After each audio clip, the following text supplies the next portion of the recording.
ஆனால் இன்று பேச வந்த தலைப்பினூடாக உங்களிடம் சிறிது செல்லலாம் என்று நினைக்கின்றேன். ஏனென்றால் இந்த திருப்புகளும் தெய்வ தமிழ் திருப்புகளும் இந்த வாழ்வியல் தத்துவங்களும் என்கின்ற தலைப்பு நான் இன்று கொண்டு வந்த தலைப்பு. ஏன் இது தெய்வ தமிழ் என்று சொல்லுகின்றோம்? திருப்புகளை முத்தை தரு வத்தி திருநகை அத்திக்குற சத்தி தரவன முத்திக்குறவின் துப்புறுவன் என போதும் முக்கற்பர மத்து சுருதி 30 கற்பித்திருவரும் 30 முவக்கத்து வருடம் வடிவான 10 தல ரத்த கரண்டோடு ஒற்றை கிரி மற்றை கொண்டோடு பட்டப்பகல் வட்டத்தின் இனமாக பட்டத்தின் ரத்தை கடவிய மற்றை புயல் மெச்சத்தது பொருள் பட்டத்தோடு ரட்சி தள்ளுவதொரு நாளே தித்தித்தைய ஒத்த பரிவுற நித்தப்புற வைத்து பயிரவர் திக்கக்கர் அடிக்கோடு கலந்தாட திக்குப்பறி அட்டப்பயிரவர் லொக்குத்தொகுலோ சித்திரப்பௌடிக்கு திரிகடன என போல கொத்துப்பறை ஒட்டக்கடம் குத்திப்புதை முக்குப்படி என முதுகூகை கொட்புற்ற நட்புற்றவனர் வட்டிப்பணி எட்டு குலகிரி குத்துப்பட ஒத்துப்புறவட பெருமானே என்று அருணகிரிநாதனுக்கு முருகப்பெருமானே குருவாக வந்து அடியெடுத்து கொடுத்தார். முருகப்பெருமான் அவரை ஆட்கொண்ட தத்துவத்தை நாங்கள் பார்த்தோம் என்றால் வாழ்ந்து கட்டவர் அருணகிரிநாதன். வாழ்க்கையிலே இருக்கின்ற சுகபோகங்கள் அனைத்தையும் அனுபவித்து அதனாலே அவர் பெற்றுக்கொண்ட நோயினாலே தான் இனி வாழ்வது அர்த்தமில்லை என்று நினைத்து திருவண்ணாமலை கோபுரத்தினுடைய உச்சியிலே ஏறி தன்னுடைய உயிரை மாய்த்துக் கொள்ள அருணகிரிநாதர் அங்கே பாய்கின்றார். தற்கொலை முயற்சி. சரி, ஏழுவன் வந்து இந்த தெய்வ தமிழ் திருப்புகளையும் இந்த தற்கொலையையும் வந்து முடிச்சு போறான்னு நீங்க நினைக்கலாம். இப்பதான் விஷயத்துக்கு வரப்போறோம். ஏனென்றால் முருகனே நேரடியாக வந்து குருவாக வந்து அவரை ஆட்கொண்டு எப்போது அவருடைய தவறுக்காக அவர் மனம் வருந்தி இறைவனை வேண்டினாரோ அப்பொழுதே அவர் இறைவனுடைய அனுபூதியை பெற்றுவிட்டார். அப்படிப்பட்ட அருணகிரிநாதர் அன்று தற்கொலை செய்தவாறியே அவர் தற்கொலை செய்திருந்தால் எங்களுக்கு திருப்புகள் என்கின்ற மகத்தான பொக்கிஷம் என்று எங்களுடைய கைகளுக்கு சேர்ந்திருக்காது. ஏனென்றால் நாங்கள் படைக்கப்பட்டிருக்கின்றோம். திருமூலர் கூறுவார், என்னை நன்றாக இறைவன் படைத்தனன், தன்னை நன்றாக தமிழ் செய்யுமாறே. ஒவ்வொருவரும் வாழ்ந்த வாழ்விற்கு ஒரு அர்த்தம் இருக்கின்றது. இறைவன் தங்களை ஔவையார் கூறுவார், அருது அருது மானுடராய் புறத்தல் அருது அதனினும் மருது கூர் குருடு செவிடு நீங்கி புறத்தல். இப்படிப்பட்ட ஒரு அரிய மானிட புறவியை எடுத்த நாங்கள், கூர் குருடு செவிடு நீங்கி பிறந்த நாங்கள் வாழ்க்கையிலே பல அனுபவங்கள் வாயிலாக சென்று நாங்கள் எங்களுடைய வாழ்க்கையை நாங்கள் யார் எதற்காக பிறந்திருக்கின்றோம், எங்களுக்காக வழங்கப்பட்ட பணி என்ற எங்களுடைய கடமை என்ன என்பதை பற்றி அறிந்து கொள்ளாமல் ஒரு கணப்பொழுதிலே எடுக்கின்ற முடிவுகள் ஒருவருடைய வாழ்க்கையை அழித்து விடுகின்றதே. ஏனென்றால் அருணகிரிநாதர் அன்று தற்கொலை உண்மையிலே செய்திருந்தால் எங்களுக்கு தெய்வ தமிழ் கிடைத்திருக்கிறார். தெய்வமே நேரடியாக வந்து அவருக்கு தமிழை கொடுத்தது. அவர் படித்த பாடல்களை நீங்கள் எடுத்து பார்த்தீர்களாக இருந்தால் சாதாரணமான ஒரு மனிதரால் அப்படிப்பட்ட பாடல்களை பாட முடியாது. அதற்கு நான் போய் படித்து காட்டினேன்.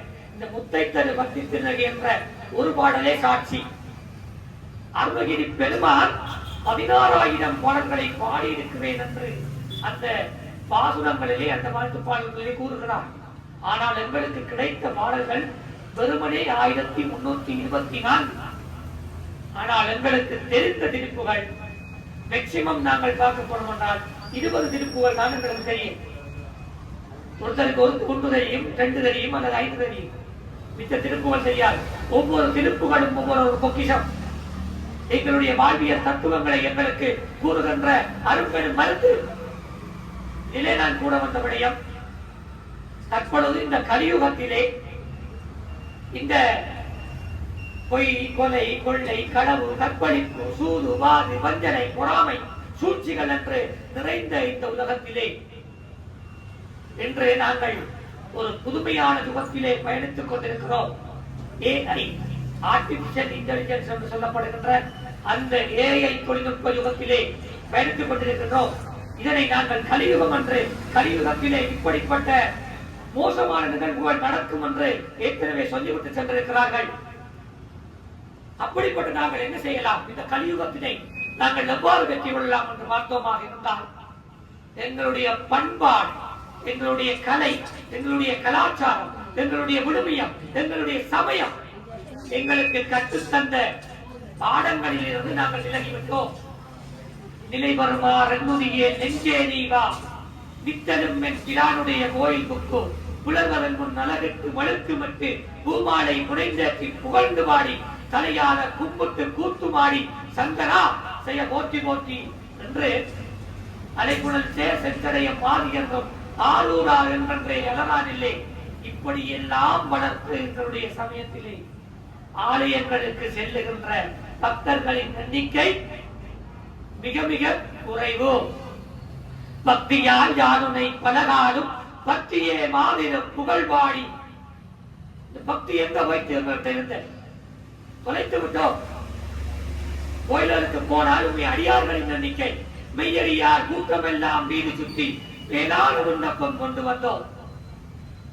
கோயிலுக்கு வர ஆட்கள் எண்ணிக்கை குறைந்து விட்டது.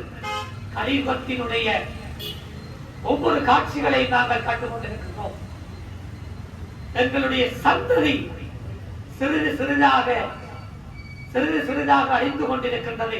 மதமாற்றம் என்கின்ற பெயராலும் அல்லது வெளிநாட்டு மோகம் என்கின்ற பெயராலும் மேலத்தைய கலாச்சாரங்கள் எங்களுக்குள் ஊடுருவி இருப்பதாலும் நாளாந்தம் நாங்கள் அந்த கலாச்சாரத்திலே, தொலைபேசியிலே, முகநூலிலே, சமூக வலைத்தளங்களிலே நாங்கள் மூழ்கி கிடக்கின்றோம்.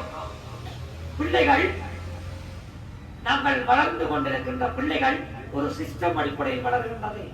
புரோயிலர் சிஸ்டம். இந்த புரோயிலர் சிஸ்டம் பிள்ளைகள் காலையிலே போனால் பள்ளிக்கு போயிட்டு வந்தா டியூஷன், டியூஷனுக்கு போயிட்டு வந்தா திரும்ப டியூஷன், திரும்ப போயிட்டு வந்தா இண்டிவிஜுவல் டியூஷன். இதுக்கிடையிலே கலைப்படைந்து எக்ஸாம் ஓரியன்டட் எஜுகேஷன் சிஸ்டம், அந்த கல்வி முறைமை எங்களுடைய பரீட்சைகளை நோக்கிய முறைகளாக இருக்கின்றது. இப்படி படிக்கின்ற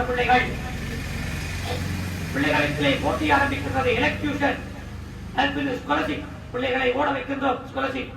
அதற்கு பின்பு 11ஆம் ஆண்டு ஓ லெவல், அதற்கு பின்னர் ஏ லெவல், அதற்கு பின்னர் பல்கலைக்கழகம். இப்படி ஓடி ஓடி ஓடி ஓடி நாங்கள் பிள்ளைகளுக்கு கல்வியை கொடுத்தோம். ஆனால் வாழ்வியல் முறைகளை கற்றுக் கொடுக்க பெற்றோர்கள் தவறிவிட்டீர்கள். இப்படி இருக்கின்ற போது உங்களுடைய பிள்ளைகளுக்கு கற்றுக் கொடுங்கள். ஒருத்தருக்கு மன அழுத்தம் வந்தால் அந்த மன அழுத்தத்தை நாங்கள் எவ்வாறு போக்கலாம் என்று எங்களுடைய இசை ஒவ்வொருவருக்கும் ஆலயங்கள் அமைக்கப்பட்டது. மன்னருடைய ஆட்சி காலத்திலே மன்னர்கள் தேடி தேடி கோயிலை அமைத்தார்கள். இதற்காக ஆலயம் ஆன்மாக்கள் நயப்படுகின்ற இடம். ஆன்மாக்கள் என்றால் நாங்கள் விரும்பி செல்ல வேண்டிய இடங்கள் ஆலயங்கள். எப்படிப்பட்ட மன அழுத்தம் இருந்தாலும் நாங்கள் அதனை ஒரு புறம் வைத்துவிட்டு ஆலயத்திற்கு சென்றோமாக இருந்தால், இப்ப நிலை வருமாறு என்னுடைய நெஞ்சே நீவா நித்தமும் என்பினாருடைய கோயிலுக்கு ஒரு பிள்ளைகளுக்கு சின்னதிலே இருந்து அறநெறி கல்வி, ஆன்மீக கல்வி போதிய அளவிலே புகட்டப்பட்டுக் கொண்டிருந்தால், அறநெறி கல்வி சரியான முறையிலே என்னுடைய சமய அறிவு புகுத்தப்பட்டிருந்தால், அந்த பிள்ளைகள் ஒழுக்கம் மிக்க ஒரு நல்ல பிள்ளைகளாக மாறும். இயல், இசை, நாடகம் என்று முத்தமிழ் வித்தனர் பிறந்த இந்த மண், காரதீவு மண், கடந்த 5 வருடங்களுக்குள்ளே எத்தனை கற்பனைகள் இடம்பெற்றிருக்கின்றது என்று சிந்தித்து பாருங்கள். நாங்கள் கல்விமான்கள் என்று மாறாட்டிக் கொள்ளுகின்றோம். கல்விமான்கள் என்று மாறாட்டுகின்ற இடத்திலே நாங்கள் எதை துளைத்திருக்கின்றோம்? எங்களுடைய பிள்ளைகள், ஒரு தாய் தங்களுடைய பெண் பிள்ளைகளை அழைத்துக் கொண்டு ஆலயத்திற்கு செல்லுங்கள். அந்த பிள்ளைக்கு சொல்லிக் கொடுங்கள். அந்த பெண் தான் நாகரிகத்தினுடைய தொடக்கம். அவர் கற்ப காலத்திலே இருக்கின்ற காலம் தொடர் ஒரு பிள்ளையை வளர்க்கின்ற அன்னையினுடைய அரவணைப்பு, அந்த பிள்ளையை உருவாக்குகின்ற அனைத்து விதமான விடங்களும் அறிந்து கொண்டவர் தாய். அடுத்த சந்ததிக்கு சொல்லிக் கொடுங்கள். ஒரு மன அழுத்தம் வரும்போது அதனை எவ்வாறு சவாலாக நாங்கள் வெற்றி உள்ளோம் என்கின்ற அந்த நடைமுறை தெரிந்திருந்தால் எங்களில் யாரும் தற்கொலை செய்ய மாட்டார்கள். ஏன் அருணகிரிநாதர்கிட்ட வந்து அப்படி அவர் தற்கொலை சூசைட் அட்டெம்ப்ட்ல சொல்லி, ஒவ்வொருத்தருடைய வாழ்க்கை என்பது மறுமதிமிக்க வாழ்க்கை. ஒவ்வொரு வார்த்தைக்கும் ஒவ்வொரு ஒரு அர்த்தம் இருக்க வேண்டும். இப்படி அன்றைக்கு அருணகிரிநாதர் அன்றைக்கு வந்து கோயில் தலங்களுக்கு திருப்புகள் கிடைத்திருக்கிறார். உண்மையிலே புல்லாகி கூடாய் குடுவாய் மரமாகி பல்மிருகமாகி குறவையாய் பாப்பாகி கல்லாய் மனிதராய் பேயாய் கணங்களாய் வல்ல சூரராகி முனிவராய் தேவராய் என்று சிவபுராணத்திலே சொல்லப்படுகின்றது. இந்த மானிட பிறவி எடுத்து நாங்கள் எங்களுடைய வாழ்க்கையை முடித்துக் கொள்வதற்கான அதிகாரம் எங்களிடத்தே இல்லை. அவ்வாறு ஒருவர் தன்னுடைய வாழ்க்கையை முடித்துக் கொள்ளுகின்ற போது அதனை அகால மரணம் அல்லது துர்மரணம் என்று சொல்லுவார்கள். இவ்வாறு வாழ்க்கையை முடித்துக் கொண்டவர்களாக இருந்தால் அந்த ஆத்மா சாந்தி அடையாது, மேலுலகத்திற்கும் செல்ல முடியாது, இங்கே கீழும் பெற முடியாது.